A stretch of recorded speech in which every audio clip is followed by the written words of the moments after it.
79ஆம் ஆண்டு சுதந்திர தின விழாவை முன்னிட்டு சாமானிய இந்தியர்கள் சட்டத்தின் மூலம் தங்களின் சுதந்திரத்தை பெறுவது எப்படி, எந்த சட்டத்தை எப்படி பயன்படுத்தலாம் என்பதை சட்டக்கல்லூரி மாணவர்கள் விளக்குகின்றனர். தற்பொழுது அதை பார்க்கலாம்.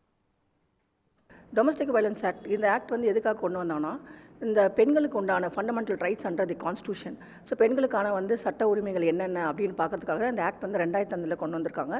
இந்த ஆக்ட் மூலிமா என்ன பண்ணுறாங்கன்னு பார்த்தீங்கன்னா, பெண்களுக்கு குடும்பத்தில் நடக்கிற physical abuse, economic abuse, sexual abuse, மற்றபடி வந்து அபார்ட்மெண்ட் பண்ணுறாங்க அந்த குடும்பத்தில் அப்படின்னா இவங்க வந்து கம்ப்ளைண்ட் கொடுக்கலாம்.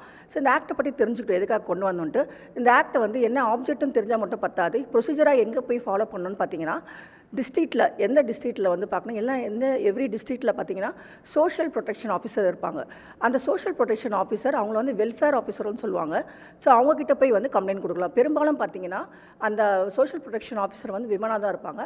அவங்கக்கிட்ட போய் வந்து இங்கே கம்ப்ளைண்ட் கொடுக்கலாம். இல்லை போலீஸ் ஸ்டேஷனில், உங்களுக்கு அருகாமையில் இருக்கும் போலீஸ் ஸ்டேஷனில் வந்து நீங்கள் இந்த கம்ப்ளைண்ட் கொடுக்கலாம். இல்லை அப்படின்னா ஜுடிஷியல் மேஜிஸ்ட்ரேட் கிட்டேயும் வந்து இந்த கம்ப்ளைண்ட் கொடுக்கலாம். ஸோ 3 விதமாக வந்து இந்த பெண்களுக்கான இந்த தடுப்பு சட்டம் வந்து அவங்களுக்கு வந்து உதவிகரமாக இருக்குது. ஸோ இந்த மாதிரி கம்ப்ளைண்ட் கொடுத்ததுக்கப்புறம் என்ன பண்ணுவாங்கன்னு பார்த்தீங்கன்னா, இன்சிடென்ட் ரிப்போர்ட் வந்து ப்ரிப்பேர் பண்ணுவாங்க.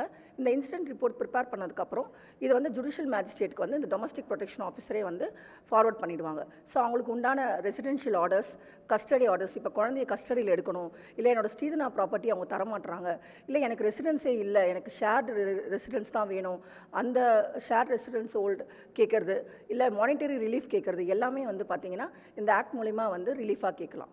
ஸோ இந்த ஆக்ட் பொறுத்த வரைக்கும் பெண்களுக்கான ஒரு கரெக்டான பாதுகாப்பு சட்டமாக வந்து இது இருக்குது. ஆனால் அந்த ஆக்டை யூஸ் பண்ணி யாராவது தப்பான இதை பயன்படுத்தினாலும் இதுக்கு உண்டான தண்டனைகள் வந்து அவங்களுக்கு கிடைக்கிற மாதிரி இந்த ஆக்ட் வந்து இருக்குது.